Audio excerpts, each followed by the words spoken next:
Welcome to our new series, the 200 Movie Challenge. Our goal this year is to watch 200 movies that we haven't seen yet. If you want to listen to the full podcast where this clip is from, the link will be in the description. Now enjoy today's movie. But before we get to that, Soto, you have your 99th movie. And I will be honest, I've seen previews to this. Because I saw this. I'm like, I never did. I never saw a fucking preview. I didn't know anything about this, Chad, at all. Like, I just sat down and, Sarah said, "Oh, this is the movie with Austin Butler." Yep. I think that's his name. I know who you're talking about, the Bike Riders, that movie. Which we know I gave that one a good 5-point fucking whatever last year in our Olympic scoring. But I was like, okay. Because, like, the runtime seemed right. I didn't even read the description. I just hit play. I did not know a single thing about the movie. It's gonna come up at the end because boy, oh boy. Oh. You might think that you might know this already, but you have to think of the perspective that I had no fucking idea. Okay. So, like, the movie that we're talking about is called Caught Stealing. I think it's gotta be brand fucking new. I think it was this year. I feel like it's 2025, maybe 2024, but 2025. I just kind of quickly looked that up right now. Yep. Okay. Yeah, I had no idea about this, but the general story is Austin Butler. I keep wanting to say Austin Theory. Austin Butler plays a guy who lives in New York City as a bartender.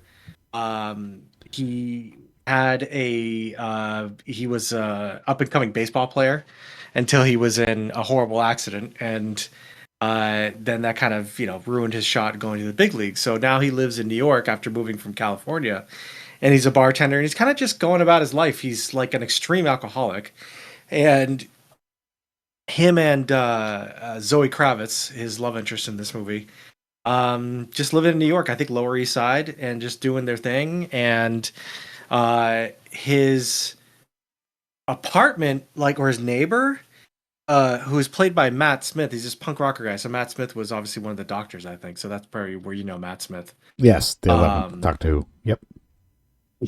I knew you would know that.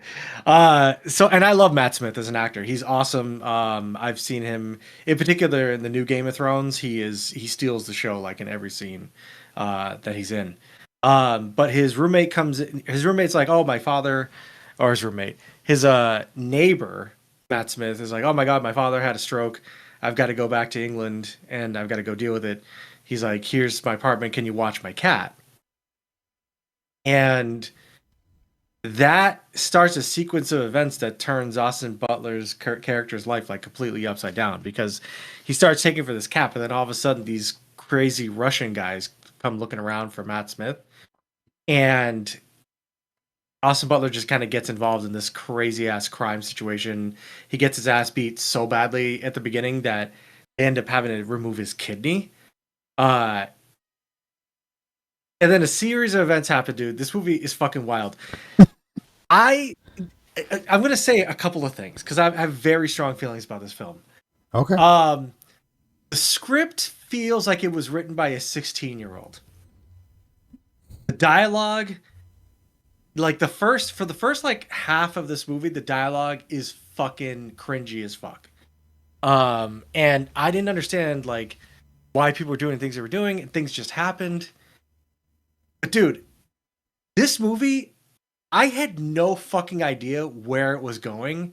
Usually we talk about movies and you're like, okay, yeah, yep, and then this is probably gonna happen. Dude, I had no fucking idea. Things happened and I was like, oh my fucking God, we're really gonna commit to this plot right now. I had no idea the twists and the turns this movie was gonna take. It's kind of like a crime thriller, guy just trying to get away from Russian mobs, and there are funny parts to it. There's an overall lesson, for him to learn too, because obviously he ran away from that, accident that he had that ruined his major league career. So that's kind of predictable. But the way that this unfolds is just wild. And I never saw any of it coming. And the way it ends, I was just like, what the fuck is this movie? Right? Yep. Definitely the best, probably the best, weirdest, worst movie I've seen this year. I don't know Best, like not weirdest, worse because okay. like not like because like Prisoners of the Ghostland is like the worst thing I've seen with my eyeballs in a long time. So I don't want to put that in this thing. It's not. I just thought it was so uneven and strange, right? And then the credits hit. Okay, the credits then go directed by Darren Aronofsky, and I fucking was like, what the fuck? Darren Aronofsky directed this shit? Like the director of Requiem for a Dream and The Whale and The Fountain? The Fountain, like yep. all these The like Wrestler. all these all these crazy movies that I've seen. I had no fucking idea that this was his movie. Huh. Like there was a part that they were around Coney Island and he was on the beach and he's looking at the ocean.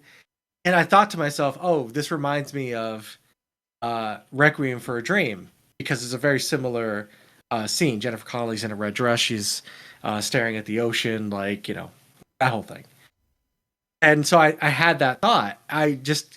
It was nothing like a regular Darren Aronofsky movie. It was written like stupid, but the plot was still interesting.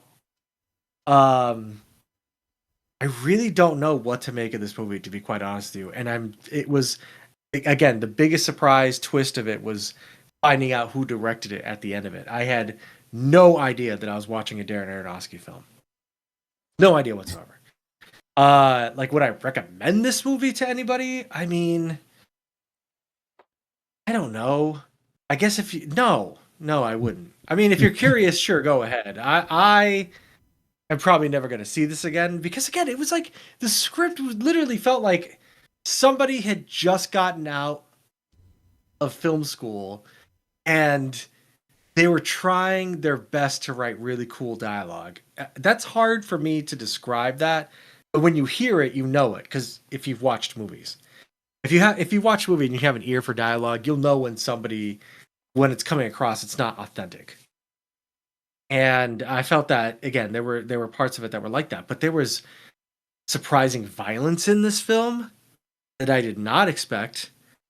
Again, I mentioned him getting his ass kicked where he had to get his kidney removed. I mean, in that scene, he ends up pissing blood, and that's how he knows that nothing good is happening. And like, people die in terrible ways really quickly. Oh, also, Bad Bunny is in this. Yeah, I was looking at the cast. You know, Vincent D'Onofrio. Bad Bunny. Carol Kane. Vincent D'Onofrio, unrecognizable. I was looking at him and I was like, that looks like Vincent D'Onofrio to me. Like when I was watching it. But I'm not one of those people, like my wife will stop watching a movie and look up who she thinks the person is in the middle of the movie. I cannot do that. Like I'm like, you know what, that person does look familiar. But if it's still important to me, I'll just stick around for the credits or I'll just look it up after the movie. I don't stop the movie in the middle to just go like, oh yeah, I did see this person in that movie. So yeah, Vincent D'Onofrio's in it. Zoe Kravitz, incredibly attractive. Probably the best part about this movie. Leif Schreiber. It was yeah. Leif Schreiber. I did not recognize at all in this film. Yeah, it was very surprising. Very surprising film overall. Not a bad film by any stretch of the imagination. I said I wouldn't recommend it to anybody, but that's because I don't think I'd see it ever again. Because I don't know who this movie is for. Because it almost starts like a predictable kind of like a heist film. Not a heist film, but like a predictable like wrong place, wrong time for a guy kind of a movie. And he gets involved and stuff, and now he's got to kind of like get his way out of it, even though he's like way in over his head, right? How many movies like that have you seen in your Plenty. 2,000, 3,000 movies you've seen? Yeah. It starts off in that predictable formula, but then it goes way off the rails into other parts that you wouldn't expect, which I'm not sure if you're putting this on Friday night, like I thought when I just hit play that I was going to put something on that pretty mindless, right? I'd be watching it for 90 minutes and then I'd be like, okay, cool. That was fine. But I was like weirded out the whole time. Every twist and turn, I was like, I didn't expect that to happen. I did not think that was going to happen. And I will add this before you get to your numbers real quick, because you joked about if a 16-year-old wrote it. No, he is 56, 57. And I only looked up he's never done a screenplay.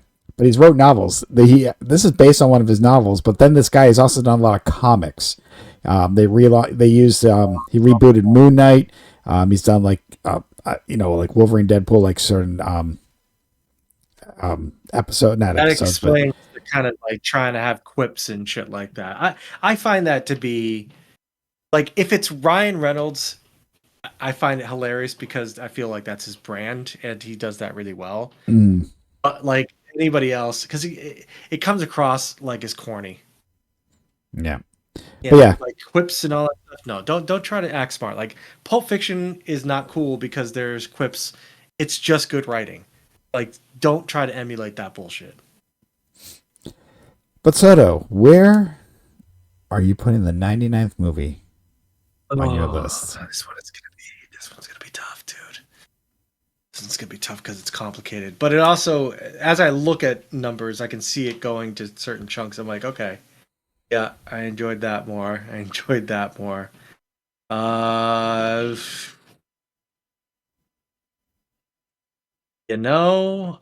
gonna say that. Let me just make sure. We just take a look at what else is below. Always subject to change. I would say that 43 feels good for this. Underneath the Northman and better than Barbie. Okay. Yeah. You're like, that's for creativity alone in story writing, pretty much. I mean, Barbie was just, I don't even remember what the fuck even happened in Barbie. God, I saw Barbenheimer this year. You did. That was a thing. I didn't do it back to back. I think I would have not had a good time with that, but I actually did the Barbenheimer thing.